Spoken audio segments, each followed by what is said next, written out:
Our panel. Let me start with a little framing and borrow some of David's framing.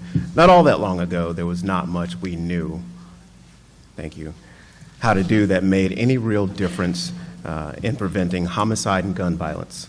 People did a lot of things, but there was nothing that was reliably and consistently effective, and it was a conviction of law enforcement and academics alike that there was nothing much that police could do in particular about any kind of crime, but much less about people killing each other.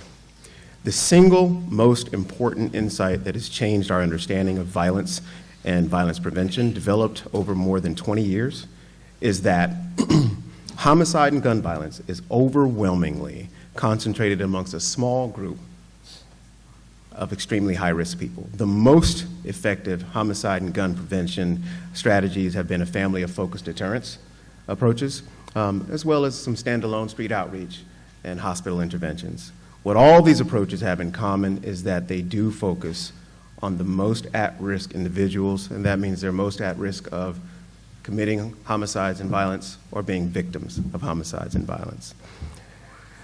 The broadest but still focused and practical picture that is emerging of effective violence prevention is a wide range of actions: community engagement, service provision, education, job training, job placement, safety planning, street outreach, deterrence, enforcement, and more, particularly those that address trauma. Those can make a difference as long as they are carefully and consistently focused on the highest risk people. The people on this stage have been brought together to share their work because they have been or are a part of developing offices of violence prevention in their cities. First, let me introduce Walter Katz, Professional Services Benchmark Analytics Chicago. He's the director. Walter, welcome. Hi. Sasha Cotton, Youth Violence Prevention Coordinator for the City of Minneapolis. Welcome. Reygan Cunningham, I almost said Harmon, Senior Partner with the California Partnership for Safe Communities.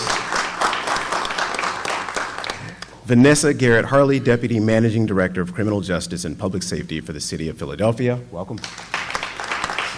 And Christian Clegg, Deputy City Manager for the City of Stockton, California. Let's welcome all of them at this time.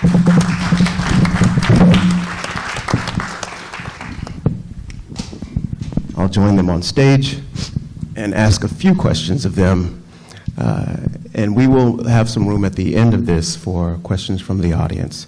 So the first question that I'd like to pose to the group, and it's an item: discuss the motivation and purpose behind creating an Office of Violence Prevention in your city. And then if you could, please discuss the structure and focus of your offices. Walter, why don't we start with you? Oh, sure, thanks.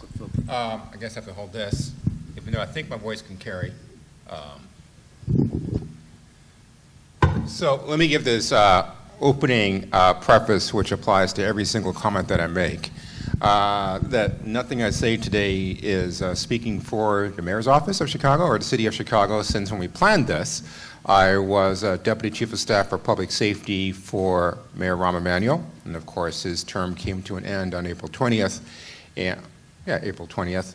And I had stepped away from that position as Deputy Chief of Staff to go into the private sector. But we spent pretty much the entire first half of 2019, or the first third of 2019, and the end of 2018, asking ourselves some very challenging questions, and which came from some degree of self-reflection on how we as a city manage violence prevention efforts throughout the city.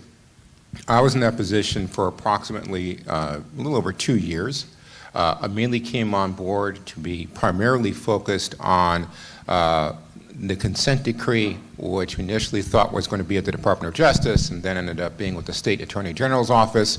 So my primary focus when I came on board was police reform and police accountability. But the way the Mayor's Office in Chicago is structured, the public safety portfolio was relatively wide-ranging, and it quickly became apparent that there are other massively significant challenges, which most of you who follow the news will be aware of, that 2016 was a particularly bad year in terms of homicides in Chicago, where Chicago had well over 760 homicides in 2016, followed by 650 homicides in 2017. So as I started in the middle of 2017, other really, really important voices in Chicago were asking important questions about how our violence prevention efforts managed, overseen, and coordinated in the city of Chicago. And the answer was, quite honestly, not very well.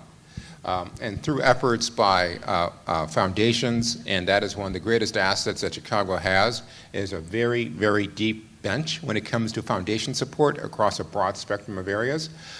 They put skin in the game by first asking the questions, what questions should we be asking? And the answer which came out of it is that, first and foremost, that the big C city, the city of Chicago, has to do a better job coordinating violence prevention efforts and intervention efforts in the city. And for many reasons it makes sense. Number one, Chicago is the third largest city in the country with 2.7 million people. Number two, Chicago has a deep history, as shared with many other American cities, especially cities in the upper Midwest, of deep segregation as well as economic segregation.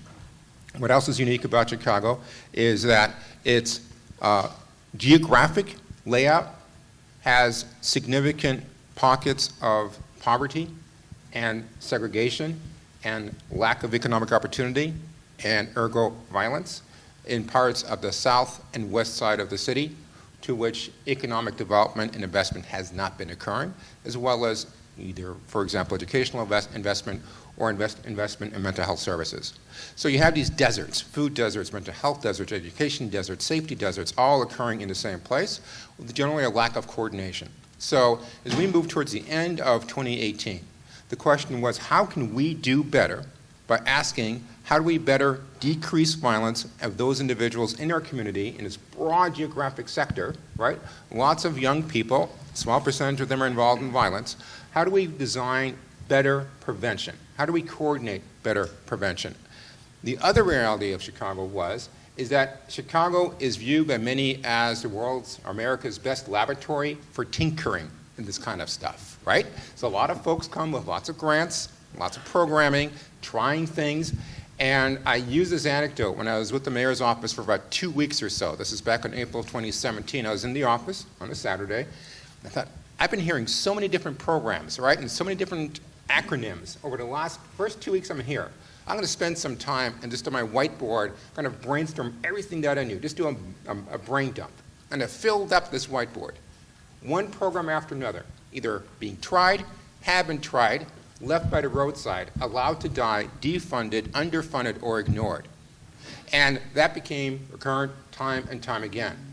So essentially, I'm going to pretty much stop now, the effort was coordination, and for me, was more important, since I was the one who was asking for the money, to fund this process, to really start thinking about violence prevention.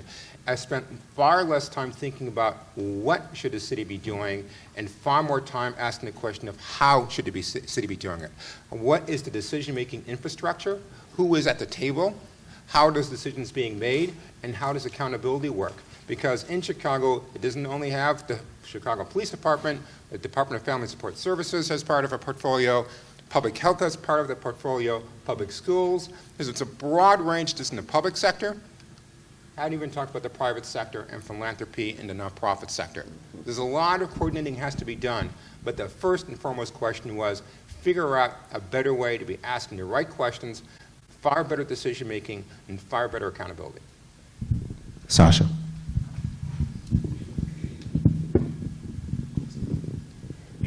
Good afternoon, everyone. So Minneapolis is actually really new to the game of developing an Office of Violence Prevention, but we've been doing this work since around 2006 with an explicit focus primarily on youth violence, so really dealing at first with the demographic of people 10 to 17, and then in recent years establishing some programs that focused on people up to around the age of 24, and then finally our group violence intervention strategy, which was not age specific. And so with all of these programs, the natural move, I think on the part of our newest mayor, was to think about how do we do a better job of coordinating these efforts, both inside of our health department where our office is housed, but also looking across the enterprise to try to figure out who else is doing what, particularly with our partners in the police department and our partners in our community, our neighborhood and community relations division. So really trying to be intentional about the kinds of service delivery we could provide. But I think, to your point, as we got into that place, we realized that it's not really about programming, it's about coordination.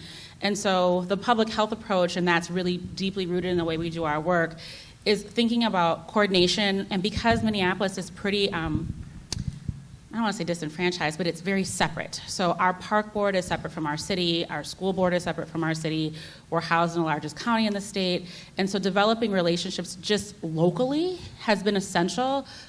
Credit to my partners from Hennepin County who came here with us from the probation team. They have been critical partners in us developing our work around GVI, but really brainstorming even bigger about how the city and the county can work better together for the residents of Minneapolis, but also the Twin Cities is such a connected city that thinking about the first ring suburbs and even our partnering city of St. Paul, who's also here and developing a GVI model, has been really important. So for us, it's been much more about a regional approach, even though we're the city of Minneapolis trying to figure out where our partners plug in.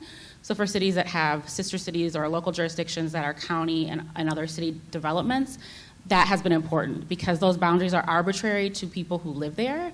And if you don't have relationships with people, for us it's across the river, but for other people it's across the county line or whatever, figuring that part out has been really essential. I think for us it's also been really digging deep into the data and following what the data tells us. So we've been really data driven, and that has been what has compelled us to focus on people 18 to 30 instead of just juveniles. We do have a myriad of programs that focus on juveniles, but we really want to be explicit at looking at who is at greatest risk. Our work to date is really deeply focused on prevention of community-based violence. So shooting and other violent assaults are primarily what we focus on. We do have some prevention programs that look at domestic violence, and we're looking at the exploration of some other programming, but a lot of what we do is really focused on gun, group violence, and we want to stay narrowly focused to the best that we can until we get it right. And so we have a blueprint for action to prevent youth violence that came out in 2008 initially, was revamped in 2013, and now we're going through the process of revamping it again because we want to adhere to a particular model, and we want to set benchmarks that we can measure to see if we're actually having an impact. And so for us in public health, data-driven and then measuring our outcomes has been really important to say that we're having a significant impact. Even in city areas that have high densities of crime, it's important to be able to give numbers that demonstrate that there's actually been a shift. So for us, it's been about analyzing the data, working strategically with partners across the jurisdiction, and then coordination of efforts, developing new programs, but also testing those programs to see if they actually are in fact having an impact and tweaking them based on the evaluation. And so that's a lot of what we do. I think at this point, the group violence intervention is deeply, that and our hospital-based program are deeply at the center of our office, but we, like I said, have about 15 other programs within just the health department that work more explicitly with juveniles, and then some work across the enterprise. We just launched a new initiative in our police department, the Community Navigator program, that's looking at having civilians work with the police to help liaison officer-involved situations that don't necessarily require an officer to stay, but really can be benefited by having someone who's coordinating those efforts, who's from those communities. So we have culturally specific and topically specific navigators that have just been around for around a year, and we're seeing real benefits of building those relationships and community that people can feel like they can lean into and have trust in, those who are a little on the fence about trusting law enforcement. So we're definitely still in the beginning phases, but I think the work that we've done to date has really brought us to where we're at. It's a little bit probably backwards. We put the cart before the horse in the sense that we developed a myriad of programs before we developed an office, but better late than never. So. Thank you. Reygan. Good afternoon, everybody. So I'm from Oakland, California, and it's very interesting the comment you just made about putting the cart before the horse. I think in so many cities, let's just raise our hand. If you have done that at some point. Right, raise your hand. Let's just raise your hand. Okay, there's no shame. There's no shame in this place. It's a safe space. But I think it's similar to what Oakland did. I mentioned again the Giffords report, and Mike McLively, who wrote the report, is here. But he talks about that, which is that in Oakland we have had basically a series of 2 parcel taxes. So the parcel tax is what pays for a lot of the violence intervention programs in the city of Oakland. All right, so the first initial round of that parcel tax was called Measure Y. And so again, talking about putting the cart before the horse, now the parcel tax required that about $9 million every year went to social services intervention, right? And the other portion, a little bit more, maybe about 15, 20 million went to the police department to pay for police officers, right? So with this big sum of money, the city passed the initiative. We, had a huge uptick in violence. We were going to do something about it. So we got some money from the citizens of Oakland. And with that money, with all of the best intentions, and truly I say the best of intentions, we didn't have an infrastructure for that. There was no department really, and so it fell underneath our Department of Human Services. Well, our Department of Human Services is charged for dealing with everything from Head Start to homelessness and now homicides, right? That's a broad range for one department to do, and to manage funds and contracts with CBOs is something they had never done before. And so the first several years of Measure Y, again, really good intentions, but really no focus, really. And also part of it is when we talked about reducing violence in Oakland at that time, that literally meant everything from Head Start to homicides. That's how we defined it. And so a lot of the strategies that were funded, a lot of the CBOs that were funded, were doing all kinds of things, including trying to solve world peace. And so we didn't see, when actually during that time period, we wasted, I'd say, about $40 million, and Mike can correct me if I'm wrong, around that. We wasted millions of dollars and actually saw an increase in shootings and homicides. So fast forward to Measure Z, which is, so Measure Y sunsetted, and so we had an opportunity, and I say we, because I'm talking really about community, because in Oakland it's the community that led this effort. With the ceasefire strategy, we were in the last 1 or 2 years or tail end of Measure Y.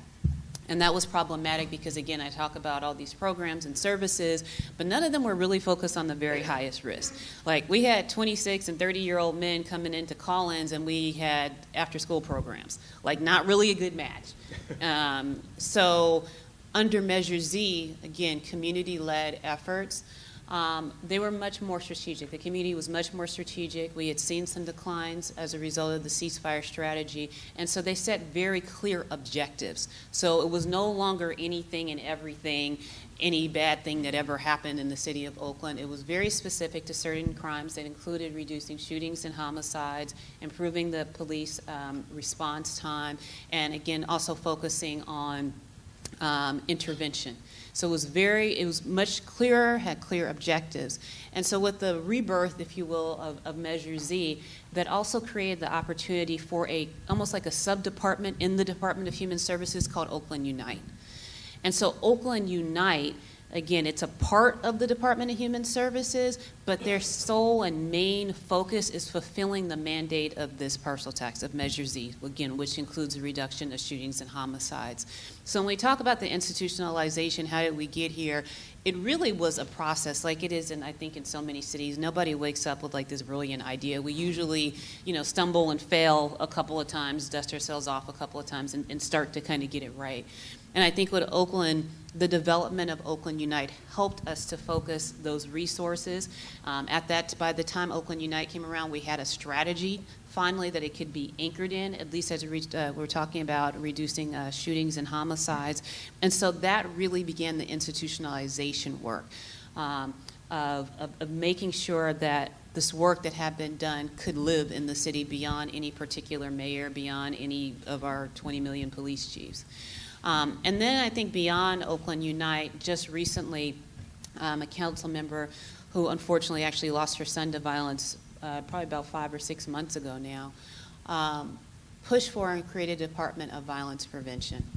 And so that department is new, so I can't say what that will look like and how that will play out in the city of Oakland, but I will say under the the shift to Oakland Unite those years ago, the shift to focusing those funds, to having a clear mandate, to having deliverables, to having objectives, to having, again, a strategy that it was attached to, that really was the biggest leap we made in institutionalization. And it was under that umbrella, and even now with our current mayor, that we are institutionalizing not just a position that I held in the city of Oakland, making sure that it's always in the budget, that it's written into the language of the parcel tax, but also looking at our policies to ensure, again, that once people leave, once people move on, I mean, one of the guys I worked with in the department for a long time, he's retiring this year, that the work can continue even in our absence. So I think we're on the precipice of doing something even bigger and greater than what we've already been able to do, but that really, again, was a result of a lot of trials and tribulations and, frankly, failures over a period of years. Thank you. Let's come back to Philadelphia. Vanessa. So, hello, everyone. There has been over the years several sort of iterations of what would be considered an Office of Violence Prevention when I look at other places, but never formally called out that way.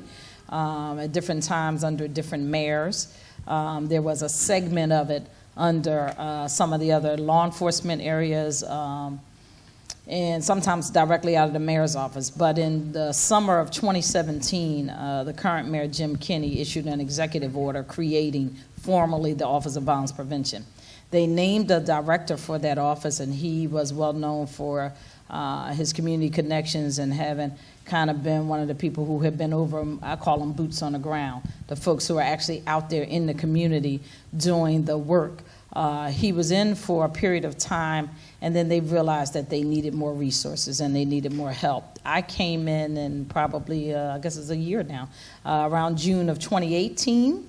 And when I came in, I was able to I brought in somebody else to be over that Office of Violence Prevention, who many of you may know. His name is Thuron Pride. And Thuron came from the Office of ODJ, which was great for me because he had all that federal and national experience and kind of knew all of the different programs and that kind of things. And so the two of us came in the same day and sort of hit the ground running. We're trying to figure out what was going on. Philadelphia, just to lay some landscape, is about 1.5 million people. I think we're about the fourth or fifth largest city right now, but we are the poorest. We have the highest poverty rate of any of the big cities. And when you think about crime, people don't always think about poverty and landscape, but that has a lot to do with it. And so what we had was a lot of programs in the city, but the programming was very siloed. There was nothing centralized. A lot of the programs came under the Department of Human Services, and I think probably what I brought to the position uniquely that other folks had not. I did not have the background in crime prevention, but I had the background, attorney by trade, but the background of being in the child welfare system. I used to run our child welfare system, and juvenile justice came under the child welfare system. So a lot of the programming was in the juvenile justice arena because that's where the money was. And so trying to make an assessment of where, and then there were some things that might be under public health. There was some stuff that came out of prisons. There was some stuff at the police department. It was all over the place, and we did not do a very good job of talking to each other. So things were just siloed. And so although you had very good programming, there was no connection and no sort of smooth transitions or warm handoffs as you speak. And so this office is created, and we actually are building the office and have been able to build it up quite a bit in the last year.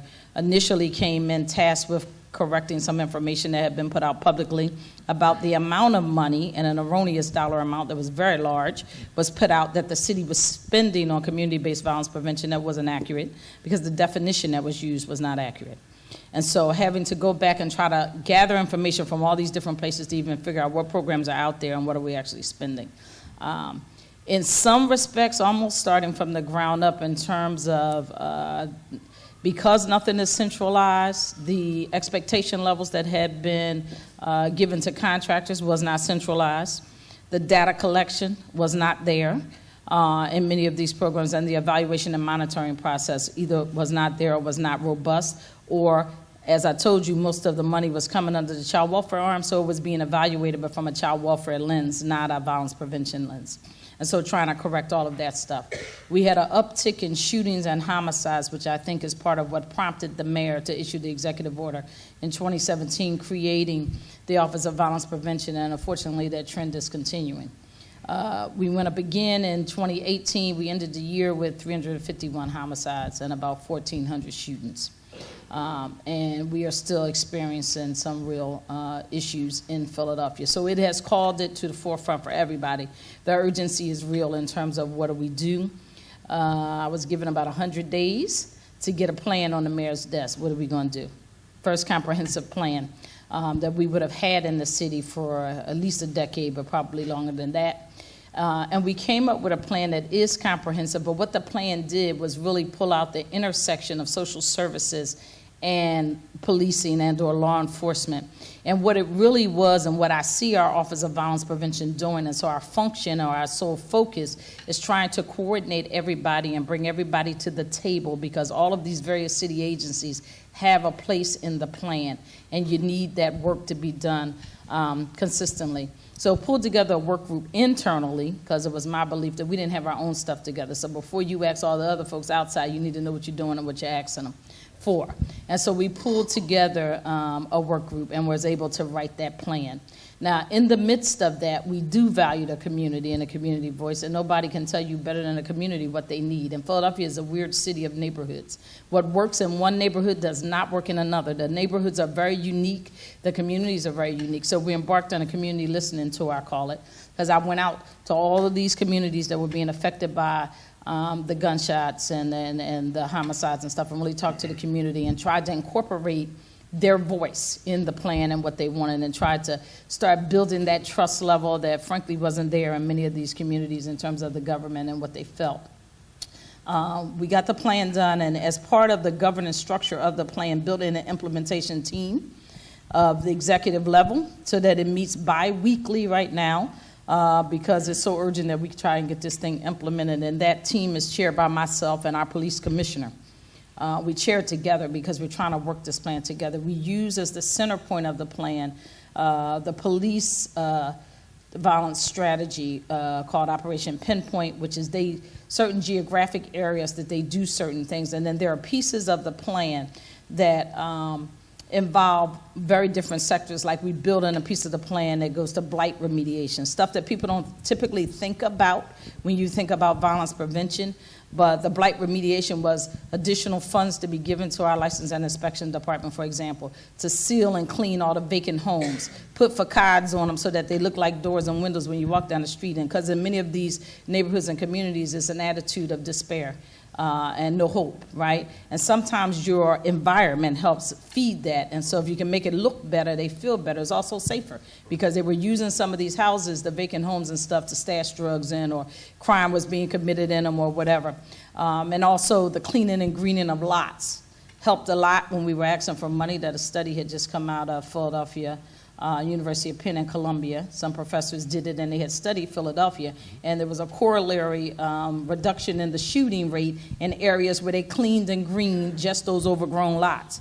So that helped a lot in trying to argue why we needed this money.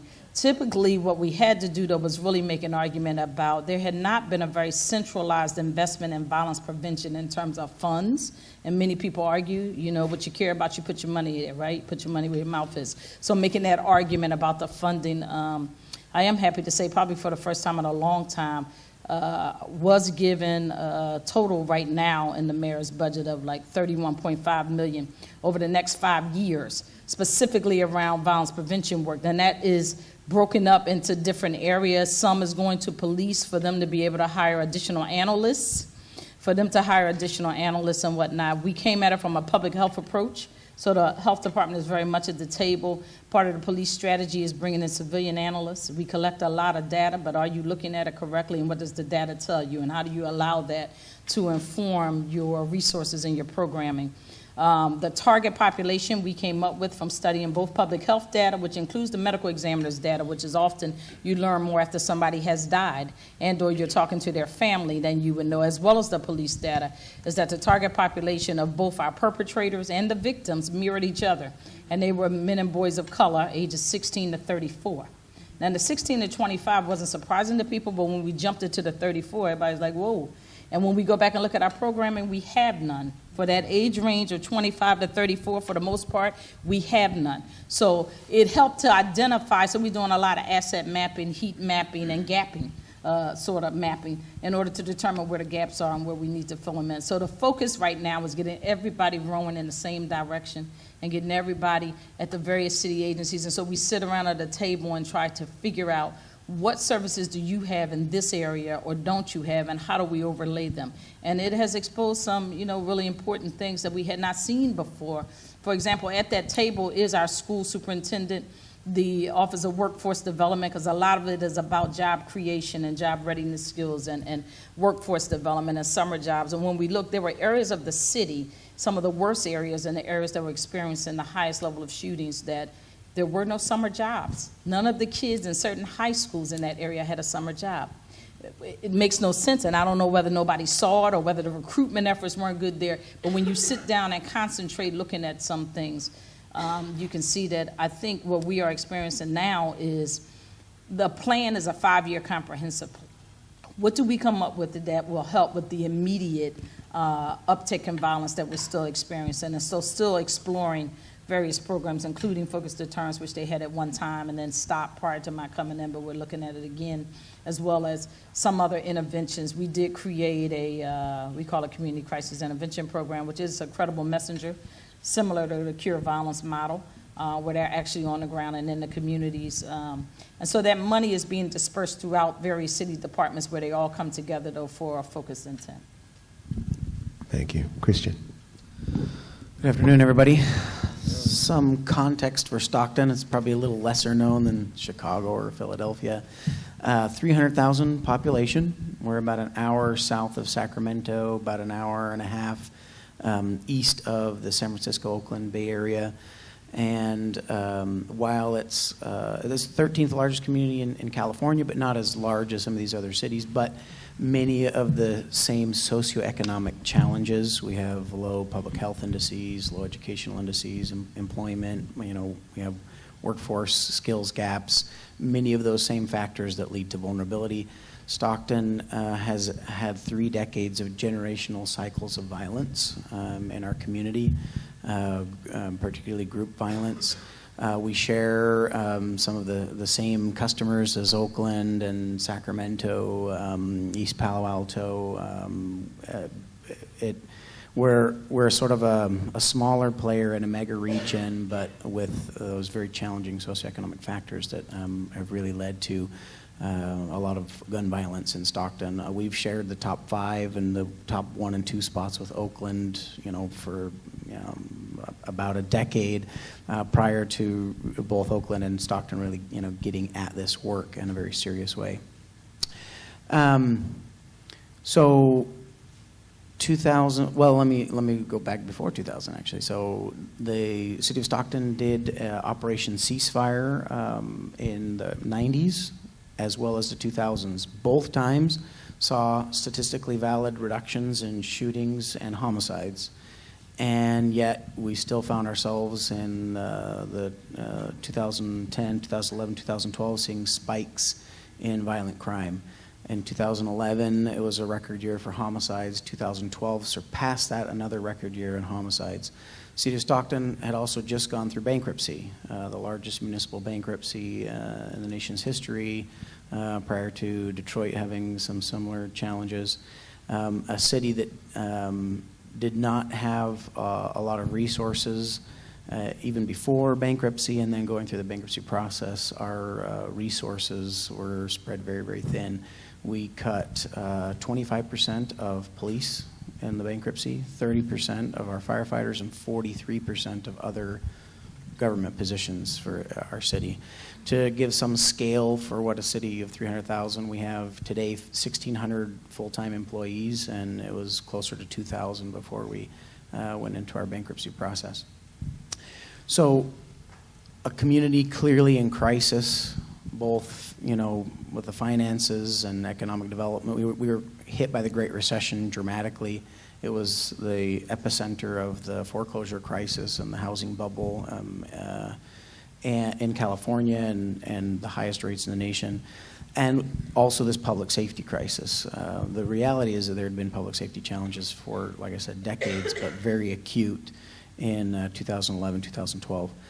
And the city of Stockton, because it's not quite as big of a city, we have what's called a city manager. It's a council manager form of government. Our city manager is our executive officer as opposed to the mayor.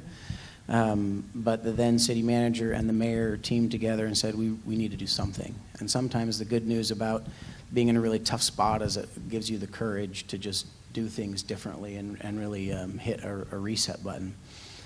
Gathered together a coalition of all the criminal justice institution leads, as well as community leads in education, faith-based, the private sector, many of our community-based organizations, and for a year met every month to create a public safety plan to say, how are we going to reinvent our criminal justice system and do things differently? There were some really important outcomes of that redesign of the criminal justice system about prioritizing gun violence for both our district attorneys as well as jail space and law enforcement. One critical component coming out of that was a recommendation to create an Office of Violence Prevention.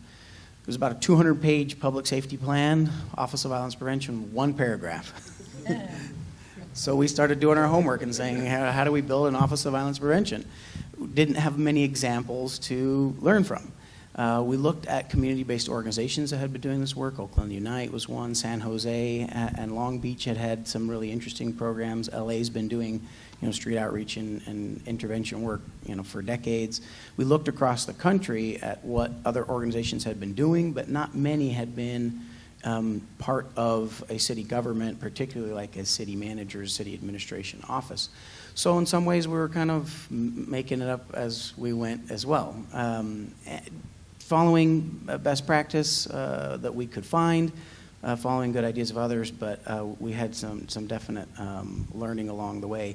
We did engage California Partnership for Safe Communities to be our expert consultants on this, and they've been with us throughout this process, same as in Oakland, and was really important in getting at our focused deterrence work. A little bit about why we chose to create an Office of Violence Prevention in city government. I noted we did the work in the 90s, we did the work in the 2000s. We had, in fact, we had unpaid staff, respectfully to Devone. We had paid city employees as street outreach workers for 18 years before we started our Office of Violence Prevention. They started in the 90s, but as the work sort of shifted and we saw some good success, then the focus shifted. We started shifting away from the evidence and following some of these early prevention programs, which are good and important, but it went away from what the evidence said are the people doing the violence, and so we saw those upticks again and again. So a key of creating an Office of Violence Prevention was anchoring the work and institutionalizing it in city government so that we could maintain focus and discipline and not lose our way again by shifting away from the data.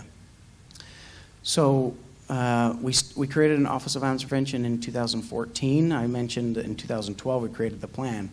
We had about $500,000 that we were funding our street outreach workers, but to create an office we needed some additional funds. There was a tax measure. It was not a special tax dedicated towards this, but as the city got some new funds coming out of bankruptcy with a tax measure, we allocated about $30 million towards public safety, the lion's share towards police, which again is a theme that we've heard about today. We have $1.5 million today towards our Office of Violence Prevention, and our police budget's, let me think, it's probably $60-70 million. But we had enough funds starting in 2014 to create this office. So we've been at this for 4+ years now. Really quickly, what does our office do? What's the scope for our office? Our manager is here today, Latasha Walden. She's our manager. Our office has 14 employees. We have an analyst. We have an office staff. We have 10 individuals that are part of our street outreach team or our intervention team. There's 2 supervisors and 8 outreach workers. There's 2 things really that our Office of Violence Prevention is within its scope. One is to do Operation Ceasefire, our gun violence intervention program, and the second is to hold a bigger space for this coordination and convening work that others have talked about. If you look at the numbers that I just mentioned, we have basically one person, our community engagement coordinator, who's dedicated to this bigger picture work of coordination, and the rest of the team is focused on our gun violence intervention program. Part of that is because there is a mandate from the community that we have to do something about violence today. Also, it's just following the data and the evidence-based programs that we're going to get in there and interrupt gun violence. So to say a few things really quickly about our program, and then the second piece of our work. I think what Devone said earlier in the panel today is true in Stockton. We have good community-based organizations that care about our community and work with at-risk individuals, but nobody was working with the very highest risk. Nobody. There was a clear gap. And so we said, we're going to fill that gap. As a government institution, what if you want to call it the market, for CBOs is not meeting that demand, we're going to do that work. And so we have our outreach workers go out and do trust building. They try and pull in these individuals who are at very highest risk of gun violence. We also do mediations and violence interruption. We do direct communications, as is known for the ceasefire model, where we have call-ins or joint custom notifications where we're talking to these individuals respectfully to communicate that we care about them and are worried about them. Our team also does what we call call-outs. They go to the crime scenes to interrupt and work on retaliation issues. And we're also in our hospital intervention program. We have a partnership with our county hospital where we go every time that we're aware and that they are aware of somebody being injured by gun violence. We go and we talk to the families and try and build those relationships of trust. And then as we build trust with them, and as they have that shift in mentality and are prepared for services, we also have case management. So this same team of 10 individuals does all this. They do case management for these very high-risk clients and life coaching, trying to help them work towards self-sufficiency. On the other side, our sort of our community engagement and coordination side. Our philosophy is that we're not the experts at all the work that should be done. We find ourselves doing violence prevention. We know that early childhood literacy matters and, public health matters, but we're not the experts on this work. So our community engagement coordinator is responsible for creating a space and a framework where we are a convener and we try and coordinate and facilitate the work of all the different partners. A challenge in a city like Stockton's a little bit smaller. We don't have a human service agency. We don't have many of these other departments. These are primarily services that are provided by our county and that are provided by community-based organizations.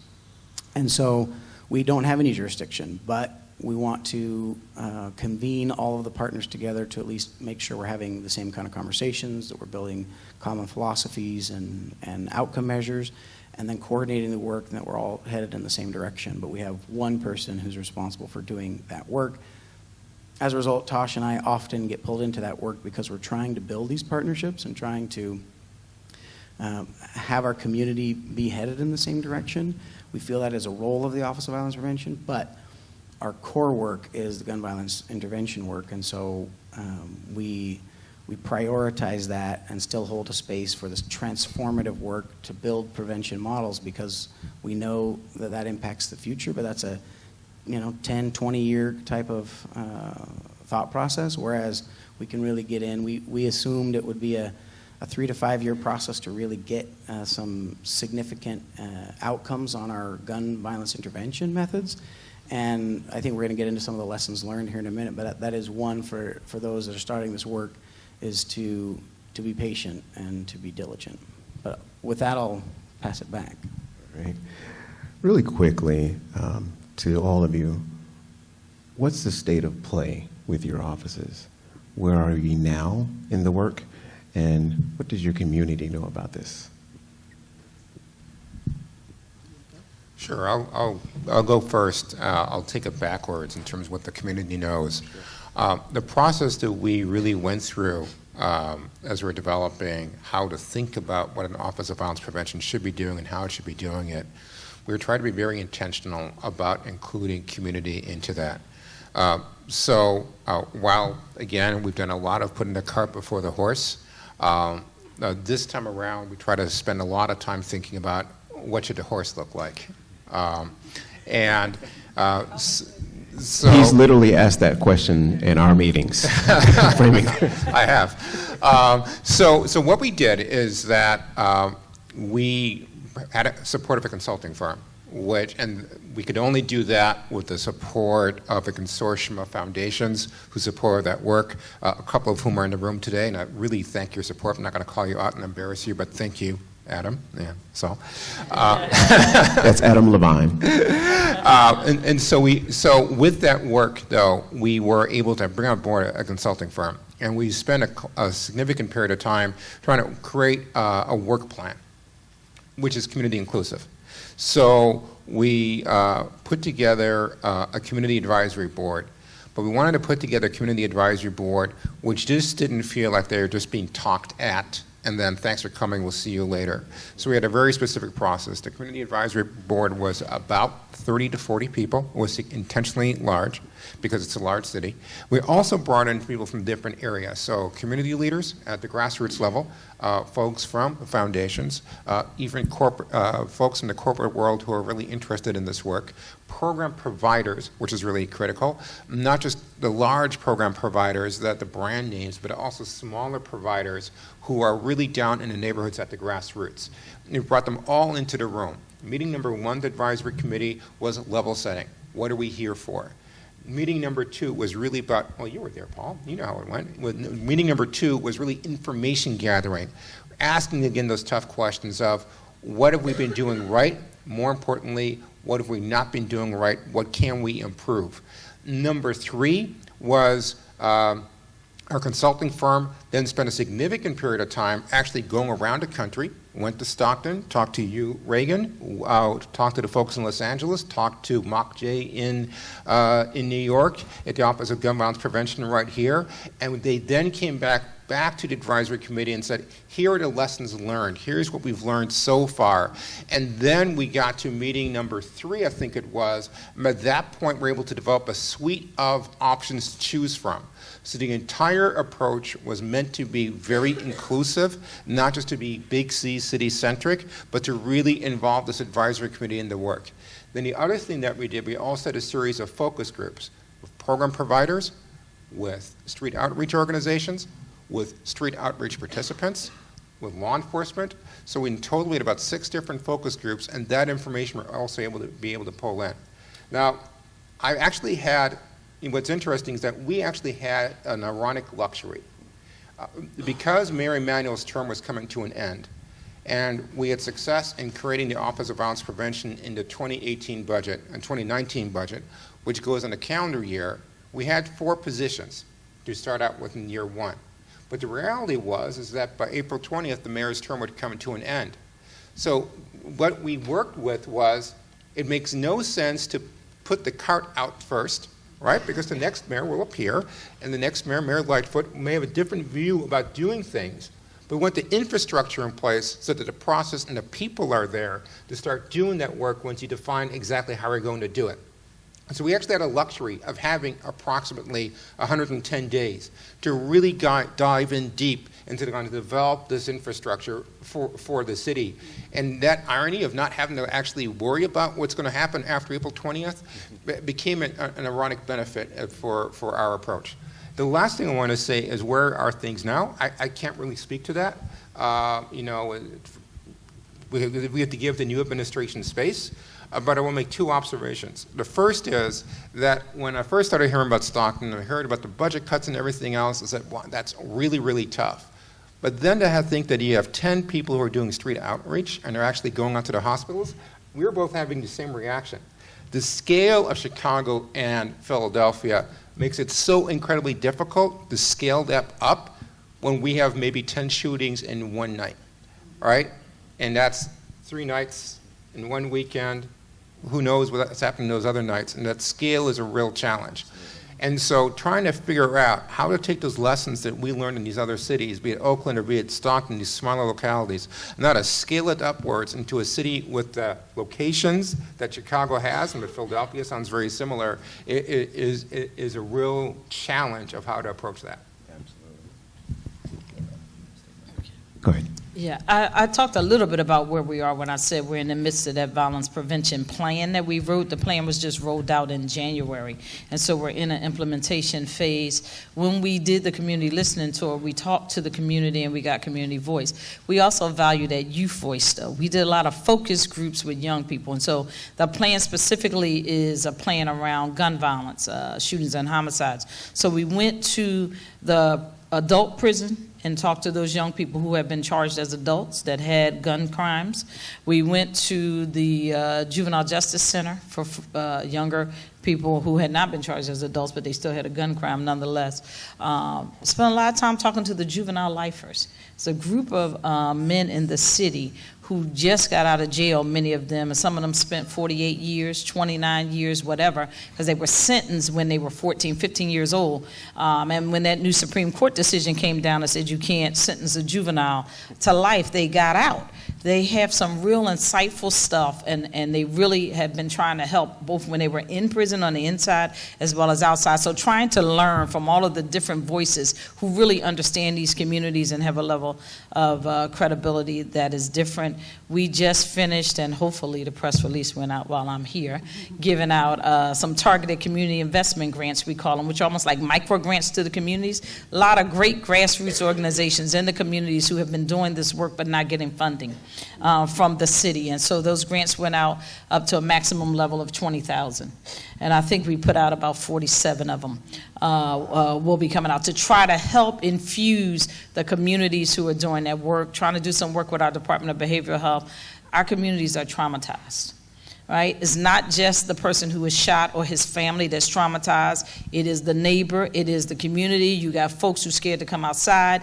You got all those innocent bystanders who get caught up in the gunplay otherwise. And so how are we addressing that trauma, both for the victims as well as the communities and stuff, is some of the work. While I think and I believe in the strategy, wouldn't push it if I didn't, we're in a challenging time right now for us, though. Just as Walter said, you know, we're coming off the heels of a weekend that was horrible, and we have been getting inundated with press and other stuff. We had a mass shooting at a graduation party, like 8 people were shot at one time. So how do you, while this plan is really good, it takes time in terms of patience, but what do you do in the middle and in the interim? And so some of that is us trying to regroup in terms of what else can we be doing from a different angle or a different lens to have some immediate effect? And we had not been, the programming we had, with all of the programming we had, was not focused on that small group of high-risk offenders. Even in the juvenile realm where most of the money was, it was really focused on the lower-level offender, though. And so how do you revamp the money and the programs you have to put it where you need it most, and how do you figure out which of these programs you don't need to keep? Right, and battle those political storms about what contracts you keep and which ones you don't, and which ones you move, and that's kind of where we are now. The community, as part of the implementation and the governance structure, we agreed to do quarterly community meetings where we would meet with the community leaders, explain to them where we were in the progress of implementing the plan, as well as we provide them with a written, like, progress update, a page or two. So they're out there and they know. I've begun to develop some, I think, real relationships with the community. But right now it's difficult. And when you have that constant violence, it's hard. I just got word here that we have city council hearings on us. We've had one set on us recently. We had another set on it, what you're doing about the violence, what you're doing about the plan. And so while you need to be patient for some of these interventions to take hold, you still have to think about what do you do when the urgency is there and you really don't have the time to be patient, because patience still means some lives are being adversely affected. Before we go to Christian, I'd like to just kind of accent what Vanessa just said. It is incredibly important to know who's at the table in this work. And a lot of times you're consistently asking, who else needs to be at the table? But a tougher question and a very important question is sometimes who needs to be uninvited from the table? You have a lot of folks who are in there writing their grants, making themselves the payee of their grants, and as we say in the hood, ain't doing jack. So sometimes you do have to ask that question, who needs to go? Or just obstructionists. And there we They're go. doing the work, but they're not a part of the collective. They just are on an island Right. and poking dragons. There we go. Christian. Yeah. One comment on that is we adopted a results-based accountability methodology, and it helped to go through the training and to set that expectation. If you don't own part of the solution, you don't get to be at the table unless you're doing something to solve the problem. And you can have all the town hall meetings and get the input early on, but once you set a strategy, you don't own part of the problem, we'll check back in with you at the accountability in meeting in a quarter. That's it. And on sort of patience and discipline, we as implementers have to be disciplined, but that doesn't mean everybody else is going to be patient with us. So the state of play in Stockton, and that's a good transition. Now, so we re-implemented ceasefire for Stockton in 2013. So we've been at this for almost 6 years. And in that first year, we saw a dramatic reduction, which was good news. I think it was mostly because we were doing a lot of direct communication and some enforcement, and folks were sort of on notice. And then we saw some upticks back to a plateau for too many years. It wasn't until really 2017, mid through 2017, 2018, that many of our programs really got to where we were, hoping they would and started clicking. Another unique factor about Stockton is that this group of community leaders we had a stakeholder committee that met in 2012 to come up with this plan. They were very invested and very knowledgeable through that process. We didn't have as much luxury of time at that moment to do broader community engagement, and we've suffered from it since. That's one of those lessons learned. And part of the challenge, we have very many good grassroots organizations that care about their neighborhoods and really care about their communities. But the leadership and coordination is very diffused in our community. The experience that Reygan shared in Oakland with OCO coming forward and demanding action, that wasn't really the case in Stockton. We've had partners that have been core partners from our faith community who've been participants in our ceasefire, but it's not a broad community, advocacy effort. And so we really started this largely as a group of key leaders and an administration. And so we've found that the community, we have not done enough education and sharing with our community so that they are on this journey with us, and that many community members have struggled to understand what are we doing and why are we doing it. And so we've had to take a step back, and so we've been doing that again, and really just in the last 2 years, where we've taken some grant money. We have $0 in our budget to give out to community-based organizations. So largely, as we've pursued grants, we've tried to pass that through to community-based organizations, and we're working with community partners to start doing some education and outreach to the community, because the jury's still out on the Office of Violence Prevention, and the jury's still out on ceasefire. While we've seen tremendous individual results, we have a triple bottom, I should have mentioned this really, we have the same triple bottom line as Oakland. We're about community-wide, reduction of homicides and shootings. We're also about the individual outcomes of our clients and those at very highest risk of gun violence. We want to reduce their harm and create well-being for them. And we want to increase trust with law enforcement while we're doing this work. We can point to many great individual outcomes. And we can actually point to some community-wide reduction measures over our 5-year period. The trend line overall is down, but the jury is still out from community perspective about this work. And so we need to do more to share with the community why we're doing it and what it is that we are doing. And also just to continue to drive this work, and I have some more thoughts about that as sort of where we're headed into the future, but that's where we're at today. Reygan, Sasha. One of the things that we talked a little bit on this panel was about accountability that I wanted to mention. So I think because we have this parcel tax that has very clear objectives, that kind of keeps us, if you will, in line. And that determines the process for the RFP so that different organizations can get funding, et cetera.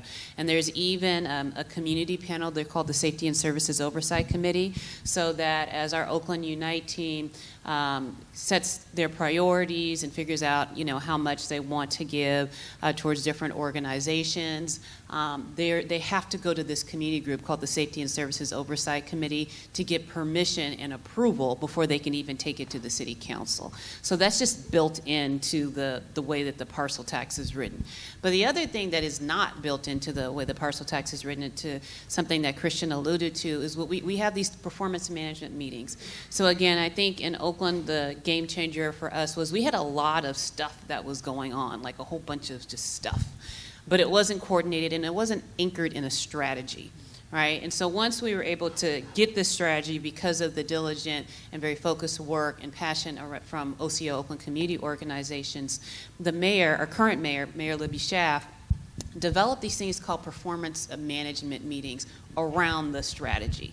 So this is separate and apart from what the parcel tax says. So this is a meeting where every quarter, and sometimes it could be every month depending on what's going on, that she pulls the community members into a room with department heads from the Oakland Police Department, from Oakland Unite, as well as service providers, and holds us all accountable. We all review the data at the same time, and not just data for data's sake, because one thing I think about the ceasefire strategy is I find that there are clear measurables to help you determine whether you're actually doing the strategy, because it doesn't work if you don't do it, so you have to do it. And so there are ways and things that you can measure to determine if it's the appropriate dosage or if you're actually doing the activities in a quality way. And so I think those performance management meetings, when we talk about institutionalization, that is something that the mayor brought in. Those are hard conversations that we had in her office when we're not hitting the pitch, you know, and even with community members, if we're not hitting the pitch. Same thing with police, same thing with Oakland Unite, same thing with our community-based organizations. So that type of leadership, and we talk about in terms of institutionalization, Mayor Schaaf is not going to be around forever. We have, in Oakland, you can only be a two-term mayor. This is her second term. But we're writing all of this into policy, into charter, all of that now, so that it can continue even after she leaves. Thank you. Sasha. So as I said, in the office, like particulars of an office, we are very much new. By city council ordinance, the office was developed in the 2019 budget, so we're very much in the place of developing the office. But the work has lived for a long time and has been measured for a long time, both quite literally by city analysts, but also very figuratively by community. And so I think one thing, I've been with the city now 6 years, and when I first started, and I say this to people all the time, I would go out to community because I felt like it was very important that first year as the Youth Violence Prevention Coordinator to go out and talk with community stakeholders. So I spent my first 6 months to a year doing coffees, small group chats, just hearing from community members about what they wanted. And I'll be honest in saying I over-focused in North Minneapolis, which is our prominently African-American community, which is where we were having most of our shootings at that time. We've seen, of course, the whack-a-mole efforts of that. So now we're seeing the squeeze to our southern part of the city, which is very diverse. I think when people think about Minneapolis, they don't necessarily think about the diversity that exists there. But Minneapolis has a large historically African-American community. We have the largest Somali community outside of Somalia. We have a very large East Asian community. We have a large American Indian urban density. Actually, the only urban reservation housing project from HUD is in the city of Minneapolis. And so with each one of those ethnic communities, the strategy around violence prevention has to look different and be different to accommodate those cultural nuances. The community literally will not allow you to implement a strategy that is not culturally relevant. It doesn't necessarily have to be specific, but it just won't work. They'll just refuse to participate. And so those intentional conversations what I heard people say was, oh yeah, your predecessor, you're him, we hate you, right? So I spent a lot of time repairing harm and repairing some damage that my predecessors had created, but also recognizing that you will never please everyone. And particularly in a market like Minneapolis, where we do not have the foundation support, because I think we've been diffused, right? So I'm anticipating and hopeful that the office is gonna help us leverage relationships with foundations, because we'll have a really clear message for them to invest in and a really clear plan. But that's still out for debate. The city has been investing, but our budgets are much smaller than I think everyone who I heard talk about this work here. But we're making the dollars we have work for us by being really nuclearly focused, I think, and trying to focus on the communities that are most at risk, and trying to listen really intentionally about what people want and how we can build capacity. So a lot of the first projects that we developed before our hospital-based work and before our group violence intervention strategy was really about training and educating providers. So we developed a cohort model that we called Blueprint Approved Institute that was really about micro-granting, $6,000 to $10,000 micro-grants to agencies who did not have the capacity to get city funds otherwise. So it was really about taking the people who have the reach. When I first started those same conversations, I talked to guys in the hood who were like, man, I did time, I wrote this curriculum, I'm doing this program, but nobody will give me any money. I can't even buy pizza for my kids. And so for the kids in the program. So for us, it was really about finding those guys who were the ones we went to when we wanted to talk to the kids who were on the block, but who never got money from us, and giving them an opportunity to learn how to write grants, how do you develop a budget, how do you build a board, how do you get those kind of skills that many of them are smart enough to acquire, but no one's invested in teaching them, and also teaching them what they don't know. That you might need a financial person on your board because you're never gonna be able to manage your own books, right? So let's work on that piece of it. So I think for us, capacity building is such a big part of the work that we do, and trying to build what is already in community, because we just don't have the budget to do things from scratch. Really, our GVI project is the only thing that our city is able to fund at, and it's not even really at scale. We have 4 outreach workers that do an amazing amount of work and are amazing, is all I can say about them. But most of our work is really trying to match dollars with agencies that are already getting outside funding from someplace else. And so our Office of Violence Prevention is really gonna be deeply rooted in trying to repair imagery, because we do invest in community, but people don't know it. So it's there's Next Step, there's GVI, there's the Blueprint Approved Institute, but a lot of people go through these programs and they think, oh, there's this cool thing at the hospital, there's this GVI thing, I met this guy named Ferome, but they have no idea that the city is investing those dollars. So for us, a big part of it is branding, so that even though the money may not be at the scale of what some of the partners are talking about, that the city can take claim for the investment that they are making, so that constituents can see the effort that the city is making, and hopefully funders can also see that, because we have tons of Fortune 500 companies, and we just haven't done the best job of leveraging the relationships. So that's what I see on the horizon, but we do have a good number of supporters from community. We just have to work with the naysayers. So, Each of you has aptly talked about the work at the various stages and levels that you have in your various cities. I'd like to take the last few minutes to just have you talk through lessons learned in the creation, development, and promulgation of your offices. As people start taking out pens and taking notes on what you say, what are some of the lessons you've learned at the various stages in your development?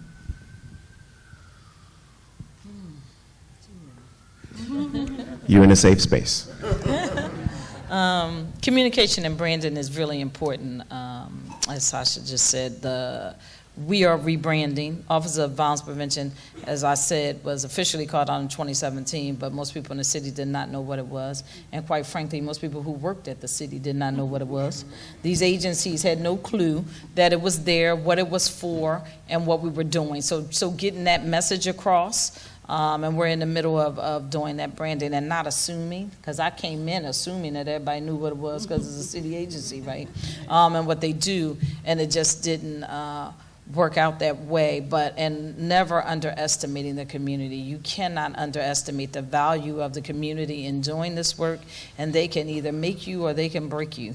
And if you don't go out and build those community relationships and try to repair the trust, because like you said, you come in and there may have been predecessors before you and they feel however they feel, or if they feel they can't trust you or the administration, then it will definitely undermine the work that you do, because you need them to be the ones sort of cultivating it. We're in the process of pulling together a faith-based convening, because we are not utilizing our faith-based community to the extent that we can and we should. And so I think a lesson learned is maybe earlier on, and certainly would have done it if I had more than 100 days, was to be able to, the best method is always to pull everybody to the table in the beginning, but when you are time struck, you cannot do that, because you cannot get a plan to paper. The more people you put in the room, the longer it takes to get, narrowed down to something on paper. But lesson learned, if had to do it again, would probably put more people to the table and more youth, a little bit more of that youth voice to the table. So now working on ways to pull it in. We are working with Cities United. And Cities United has been doing this work across the country with different cities in terms of trying to stave the homicide rate and whatever. And so we have been fortunate enough to be able to talk to some other jurisdictions. And I would say that's one of the things that probably make sure that you do, is talk to other jurisdictions and see what you can learn from them. Well, I would say that, well, first of all, I haven't heard an untrue word here in this panel. This has been remarkable. The one thing I would emphasize is that is the one agency we've not talked about here, which can undermine all the work that's being done here, and that's the police department. And so I come from a police reform background, so that's my own bias. But that bias really helps inform everything that I do, right? Because I started at the consent decrees when I began my work with Chicago. So one officer-involved shooting, and all the work you did here can be undermined, because that loss of trust is not just projected onto the police department, but the entire city. If body-worn cameras aren't being turned on, if folks in the community have a feeling that they will still be treated corrosively by police officers or by gang officers or by tactical officers, then all this work we are doing here to engage with community, to engage with young people, will not matter. If folks feel that there's a shooting, and yeah, there will be hospital intervention occurring, but that shooting is not going to be solved because folks have a perception that detectives don't care and they don't follow up on leads, and you have an abysmally low clearance rate, what occurs? What occurs is that folks believe that there won't be any justice, right? They'll believe that folks can commit violence with impunity. They'll believe that the police don't care about them. And that has this horrible, vicious cycle that leads definitely to more violence if people feel they can act with impunity. So of all this conversation about here, I think the other vital piece and the other lesson learned is that as you influence your mayors and you influence your city councils, you also have to influence your police chiefs and really think through really carefully, how do we have an accountable police department, number one? How do we have an effective detective bureau which can actually clear cases? And how do we keep victims in mind? Because today's perpetrator is going to be a victim tomorrow, and they have a family, and their survivors are all living with community-based trauma. And that community-based trauma is going to be enhanced if they feel they cannot get justice. So the point is that it's people, it's places, it's policing. And I stole that from you, Thomas. So I wanted to follow up on the thought about the police department, and I pulled my notes because I got a page of lessons learned and mistakes. But a really important thing to consider about institutionalizing this is what is government good at and what is government not as good at. And that's, I think a crux of both allowing the office to do the things that it's good at and allowing some other folks to do other things, but also being prepared to combat some of the typical things that happen in bureaucracy and government. I think one of the advantages to institutionalizing the work in government is because of the opportunity to influence the police department and the coordination with the police department. Super fortunate in Stockton. I can't take credit for this, but we have a fantastic chief of police and a fantastic philosophy that's going on. And again, can't take credit for that, but we're going to leverage it all that we can in the work that we do in the Office of Violence Prevention because the police department's headed in the right direction. But underlying that is that our chief of police reports to our city manager, and some police chiefs report to the mayors or city managers, but some are elected. But institutionalizing this work in government, you can have influence over how these operations are done within one entity. You can give direction through either policy or through internal politics of how things should be run. And one of the greatest successes we've had is the coordination we have with the police department. We can do some more work on the outreach and interventions that we do, but our coordination with police is really fantastic. A couple other thoughts about what government is good at and not. Government's typically not super flexible. It's not very organic. It's not very grassroots. And so you build in opportunities for organizations in support roles to play some of those functions. What government can really do is that permanence, that institutionalization, and also creating partnership tables where we can really bring people to the table in a way that maybe a community-based organization doesn't have that same play, and creating these larger collaboratives and partnerships. And then also, government is pretty good at allocating resources. Now, we have to prioritize and help paint the picture, but there are large sets of resources for government that a lot of community-based organizations don't have. And so institutionalizing this work and finding ways to make sure the funding gets where it should be is pretty critical. A couple other lessons learned, just reflecting very specifically about Office of Violence Prevention in the city of Stockton. So important to get the right people on the team. We didn't have the right people on the team at the beginning. That set us back almost 18 months. That's part of our story. And it's not about necessarily having the right skill sets. It's about having the right character. It's about finding the individuals whose heart is in the work. And you can build up skill sets. You can train on programs.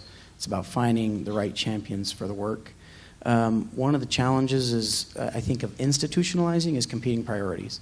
We established our office independent of any other office. It's part of our city manager's office as a unit to make sure that it was a priority. But even still, we have so many competing priorities in a large organization. It's one of the challenges of institutionalizing it is it can take back seat to sometimes these emerging priorities and have to stay ahead of that. Has to remain special also. We have fought to create our own unique procurement policies and procurement procedures. Standing up an office, even though we have other city offices, you still have to write job descriptions, you have to write internal policies and all that nonsense. So, send us an email if you want some of that because we've created at least some of it and you'll have to tweak it on your own. But it took us years to just write up what all of our policies and protocols would be. We've had to fight with risk and procurement and HR to have separate protocols. But if it's written up and it's explained and it's on the books, it's a lot easier to continue to have it be a routine practice. And then the last thought is that because governments aren't typically as flexible and we are a little bit bureaucratic, it's important to help employees coming in. If you're finding the right folks, they're often not going to be from government. And helping to educate them on what they're about to face and having some, some cheat sheets and some helps, as well as when things are kind of stagnant and in a big organization, the dynamics of violence are going to shift. And there's been a couple times where we've been a little bit slow to shift ourselves. And because we're part of a large institution and we've set up these protocols, having that, maintaining that grassroots feel and that connection with the community to make sure that we shift to the shifting dynamics so that we respond quickly is another thing to watch out for. So I don't want to say, I had a mentor who used to be the vice mayor of the city of Los Angeles. And when we were struggling in Oakland, because we also had mass shootings in Oakland too, on top of the kind of gang group violence.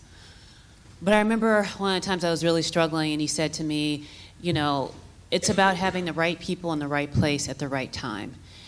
And I was thinking, what kind of hoodoo, voodoo, magic, what are you talking about? Like, I got people getting, you know, killed. But I think in retrospect, it goes to exactly what Christian's point is, you have to have the right people, and it's finding the right people who have the passion around the work. The other thing that he said to me was that in the work of violence prevention, it's ugly and it's messy, and there's really no real safe way to do it. You can't like just put your toe in the water and just kind of hope for the best. You just got to dive all in with the understanding that mistakes are going to be made, that it's not going to be perfect. At times it's going to stink, it's going to be ugly, but that's the only way to do it.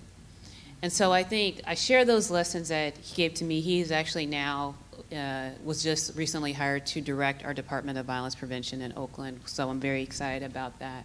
But I shared those lessons because those are things that kind of kept me going through this very challenging process. The other thing is the same thing as communication. Going back to what Christian said, Oakland, the city of Oakland, probably like most cities anywhere, you know, especially if they have serious violence problems, we're not good at communication. We're like really bad at controlling any type of narrative. We're horrible. And I think one of the mistakes in Oakland is that we didn't communicate, even though we had community members working with us who've been with us from the beginning, the average person in Oakland still doesn't know that we've reduced violence. They have like no idea at all. They don't know that we have an evaluation that can tie the reduction in violence to the strategy. They have no idea.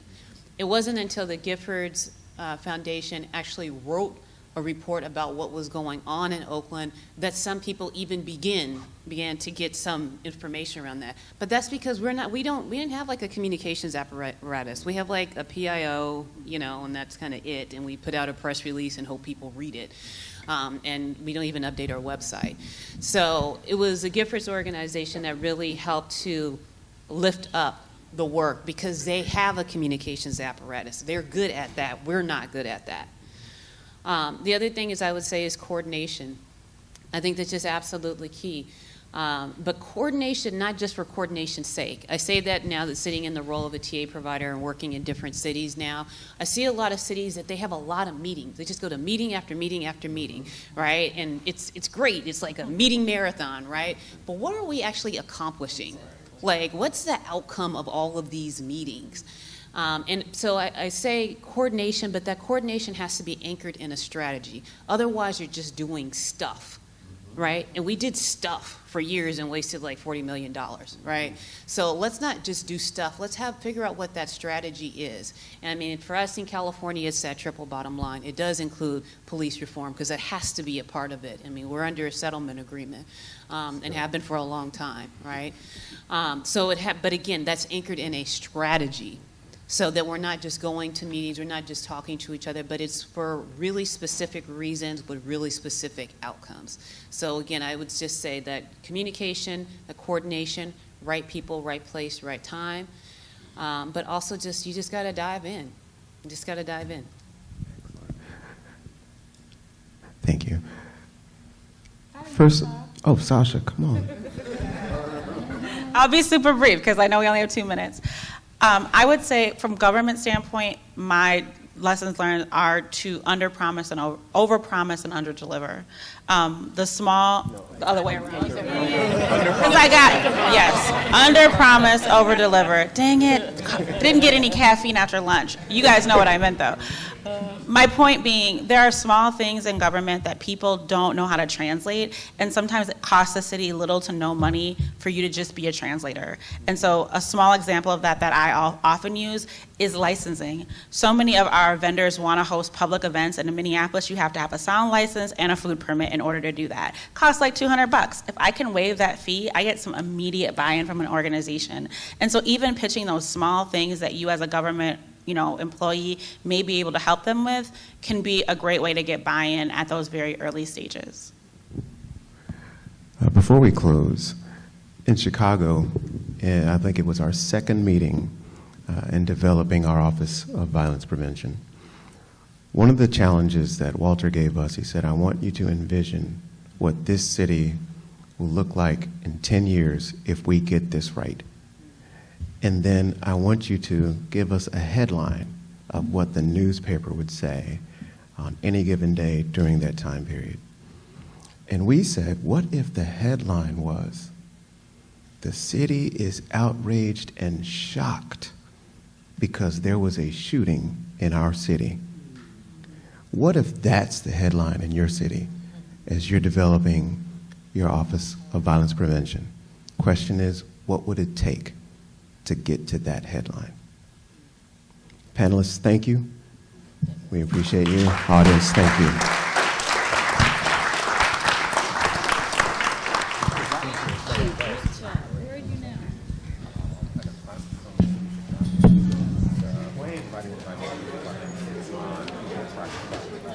The Police Advisory Commission, that's my executive